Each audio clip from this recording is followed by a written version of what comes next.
Greetings and shalom, family. Hope all is well. This clip is titled Black Man, You Are Indigenous.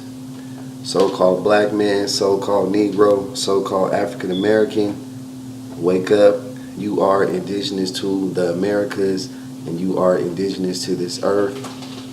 It's 2016. It's time for our people to awake. And before I get into the information I want to share, I want to start with some Bible scripts, some verses. We want to start with Exodus chapter 3, verse 14. And God said unto Moses, I am that I am. And he said, Thou shalt say unto the children of Israel, I am have sent me unto you. I am that I am in Hebrew is Hayah. Hayah, Hayah. Hayah. Look up Hayah in the Strong Concordance for yourself. That is the name of the Most High. Hayah, Hayah. All praises go to Hayah. And I want to go to Psalms 68, verse 4. Sing unto God, sing praises to his name, extol him that rideth upon the heavens by his name, Hayah, and rejoice before him. Rejoice before him, sing praises to his name, Hayah, Hayah.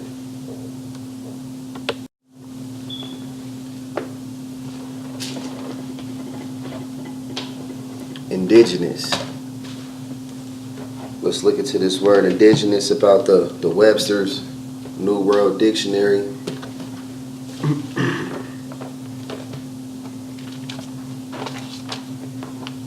Indigenous, existing, growing or produced naturally in a region or country, belonging to as a native, innate, inherent, inborn, native, indigenous.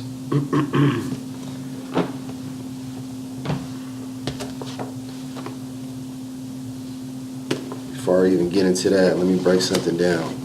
The slave trade started before 1619. It started here in the Americas with the indigenous people. And I'll be reading from out this book, The Encyclopedia of American History by Richard B. Morris.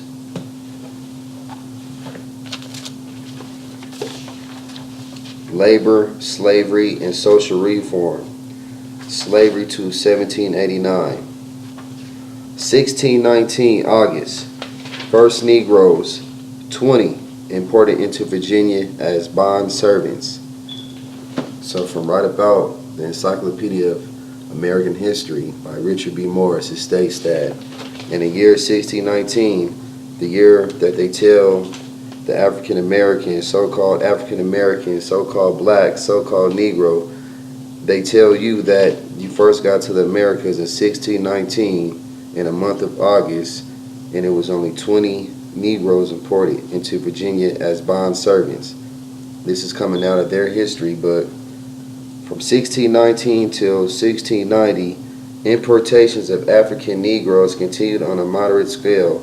Only 3,000 Negroes estimated in Virginia in the year 1681 as white servants continued to perform bulk or farm labor. And I truly believe that when they talk about white servants, they're still talking about indigenous people, Afro-Asiatic people. So moving along to the book, The Great Journey, The Peopling of Ancient America by Brian M. Fagan. We're going to get into that book real quick.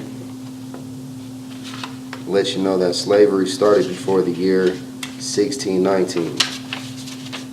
Chapter 1, Friars, Antiquarians, and Mound Builders. On the 12th of October, 1492, Christopher Columbus, admiral of the ocean seas sailing under the Spanish flag, set foot on a tiny island of San Salvador on what is now the Bahamas. There he found naked people, very well made of, very handsome bodies, and very good faces. The admiral's first inclination was to clothe the men and set them to work.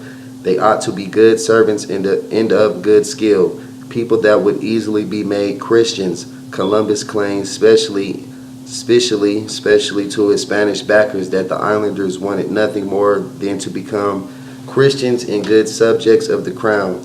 Within a generation, the exotic island population were decimated by disease and mistreatment, enslaved, and viciously exploited to the point of virtual extinction. Few paused to wonder where they had come from or how long they had lived in their homelands. So, within a generation, the exotic island populations were decimated by disease and mistreatment, enslaved. So, in October of 1492, people were getting enslaved already. Here in the Americas, the transatlantic slave trade started here in the Americas with the indigenous people, with the Negroes, with the black man, so-called black man. These are facts. Few paused to wonder where they had come from or how long they had lived in their homelands. Columbus himself believed that he had reached the outlying islands of East Asia, so he called the inhabitants of the new lands Indians. At the time, India referred to all of Asia that lay east of India's Indus River. So it was entirely logical for him to call the lands he claimed for Spain the Indies and its people Indios. The name has persisted to this day. But only 7 years after Columbus' death in 1506, Vasco Nunez de Balboa trekked across Central America, engaged on the Pacific. The Indies were not part of China at all, but what we may rightly call a new world, more densely peopled and abounding in animals than Europe, Asia, or Africa.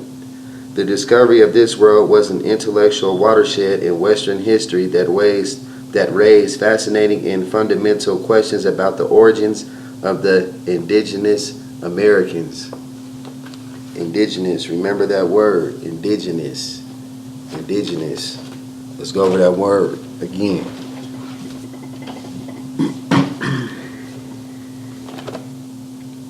Existing, growing, or produced naturally in a region or a country, belonging to as a native, innate, inherent, inborn.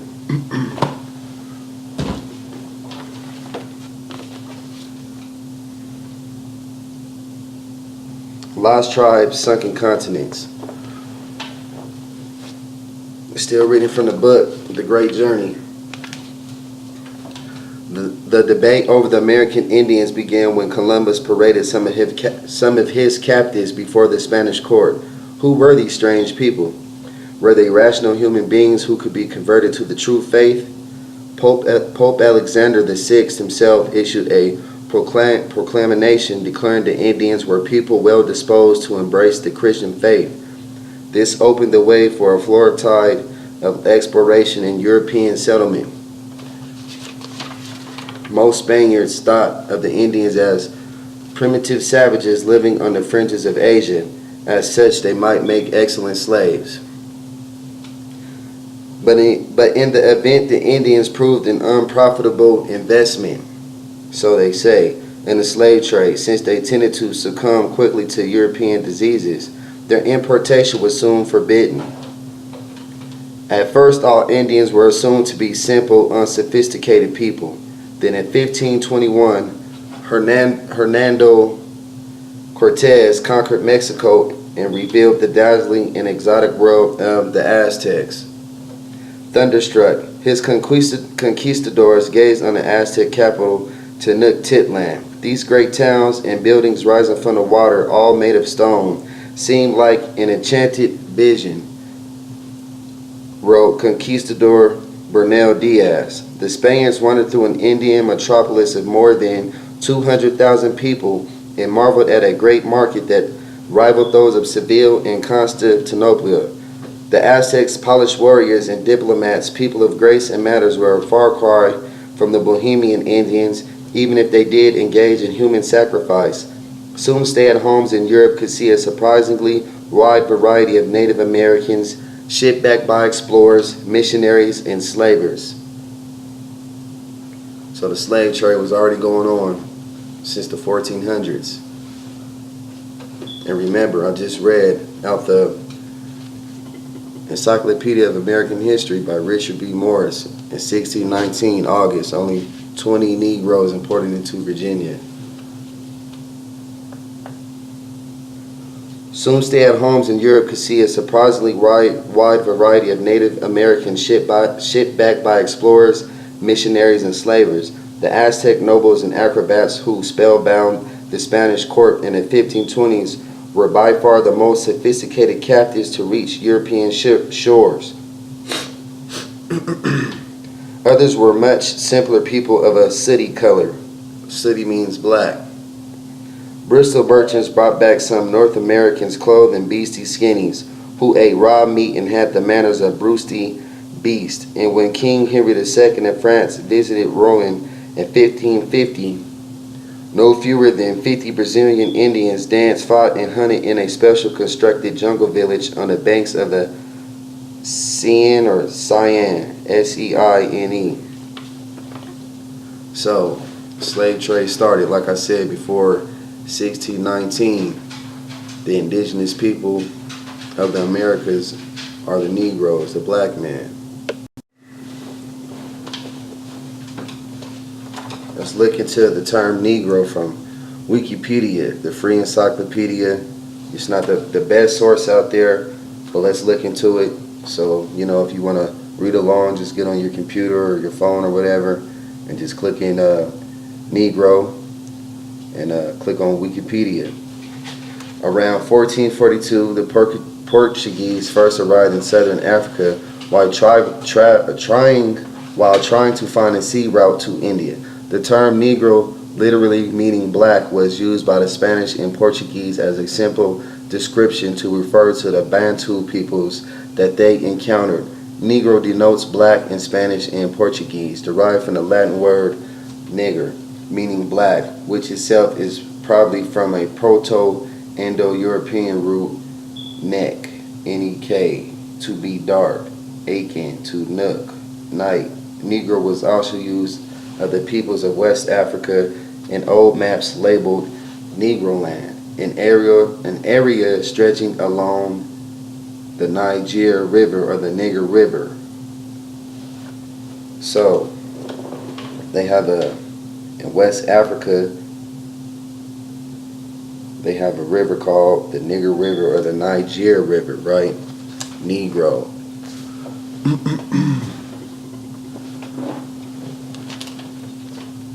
Webster's New World Dictionary. Negrito, a member of any of various dark-skinned peoples of Oceania, Southeast Asia, and Africa. Negro. Black, black person, a member of any of the indigenous dark-skinned peoples of Africa, living chiefly south of the Sahara, or a person having some African ancestors, designating or of Negroes. Negro. River in North Brazil flowing southeast into the Amazon, near Manaus. Manaus, I believe, that's what it says. River in south central Argentina flowing east into the Atlantic. So you have a Negro River in South America, and you also have a Negro River in West Africa.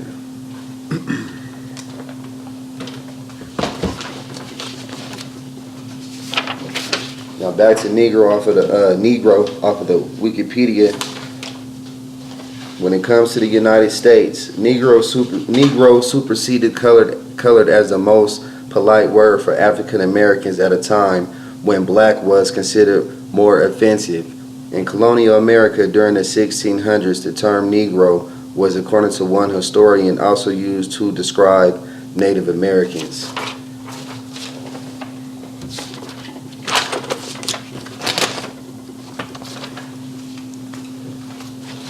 Now, off of Wikipedia.com, Luzia woman, L-U-Z-I-A, Luzia woman. I'm pretty sure most of y'all have already seen this. Luzia woman, and is the name of an Upper Paleolithic period skeleton of a Paleo-Indian woman who was found in a cave in Brazil. Some archaeologists believe the young woman may have been part of the first wave of immigrants to South America. Nicknamed Luzia, her name pays homage to the famous African fossil Lucy, who lived 3.2 million years ago. The 11,500-year-old skeleton was found in Lapa, Vermelha, Brazil in 1975 by archaeologist Annette Lemming Impereri. Luzia was originally discovered in 1975 in a rock shelter by a joint French-Brazilian expedition that was working not far from Belo Horizonte, Brazil. The remains were not articulated. The skull, which was separated from the rest of the skeleton but was in surprisingly good conditions, but was buried under more than 40 feet of mineral deposits and debris. Phenotypical analysis. Her facial features include a narrow oval cranium, projecting face, and pronounced chin, strikingly dissimilar to most Native Americans and their indigenous Siberian forebears. Anthropologists have variously described Luzia's features resembling those of Negroids, indigenous Australians, Melanesians, and the Negritos of Southeast Asia. Walter Neves, an anthropologist at the University of Sao Paulo, suggests that Luzia's features most strongly resemble those of Australian Aboriginal peoples. Richard Neve of Manchester University, who undertook a forensic facial reconstruction of Luzia, described it as being a Negroid.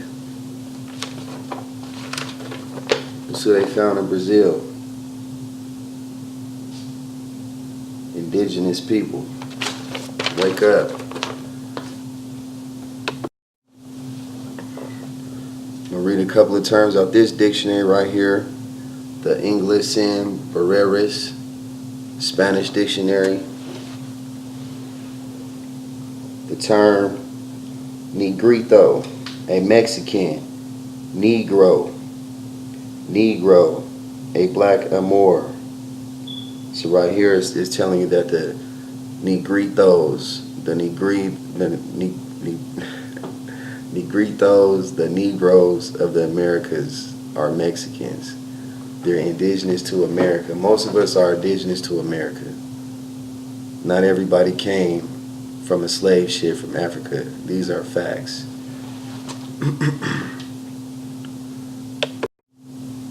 Out that English and Barreras, right there at the top, Negrito, Negrita, a Mexican, a Negro.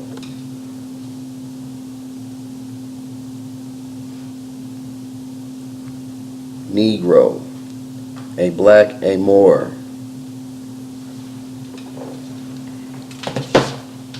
Negrata, Cuba, Peru, a collection of Negroes. So it says a Negrito is a Mexican. Azteca, belonging to the race, dynasty, or language of the ancient Mexico. Negrito, a Mexican. Negroes, you are indigenous to America. Wake up. Slave trade started before 1619. In the year 1619, only 20 Negroes imported into Virginia. Christopher Columbus landed in the Bahamas 1492. October, started enslaving people. Wake up.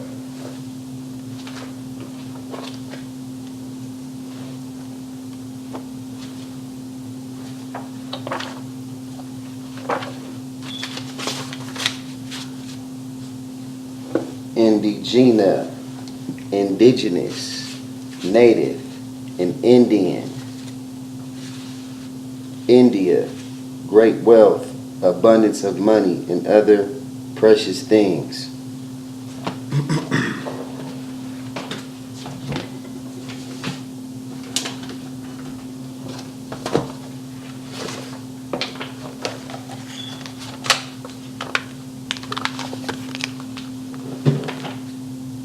Montezuma, copper colored brother.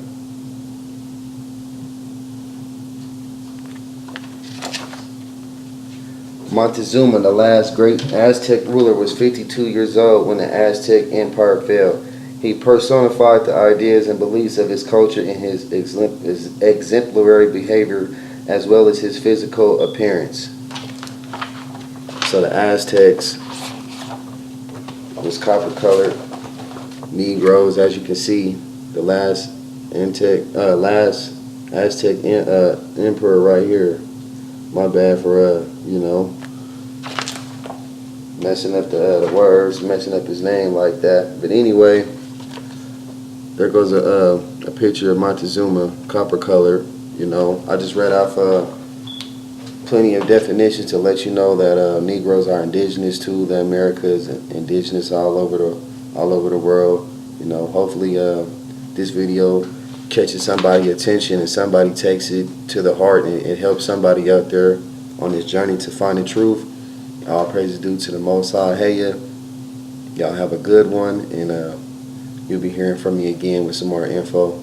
Take care.